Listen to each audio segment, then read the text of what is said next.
dengan mas kawin seperangkat kain kafan dan uang Rp2.580.000 dibayar tunai. Ingatkan soal kematian, viral pernikahan di Lombok beri mahar kain kafan hingga alat-alat kematian. Media sosial baru-baru ini dihebohkan dengan pasangan pengantin yang menikah dengan mahar seperangkat kain kafan dan alat-alat kematian. Pernikahan pasangan pengantin tersebut diketahui terjadi di Prapen, Lombok Tengah, Nusa Tenggara Barat. Pernikahan ini dinilai tidak biasa sebab biasanya mahar yang diberikan berupa emas atau uang.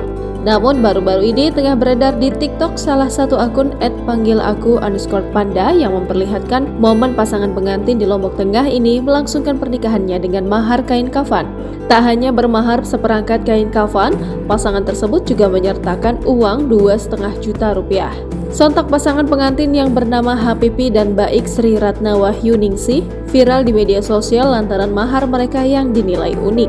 Dikutip berbagai sumber, ternyata mempelai pria mengaku jika seperangkat kain kafan dan alat kematian berdasarkan keinginan mempelai wanita sendiri. Sementara pengantin wanita menjelaskan bahwa mahar yang ditawarkan sang pengantin pria merupakan hanya kesenangan dunia. Menurutnya yang pasti dibutuhkan dan dibawa saat mati ialah kain kafan.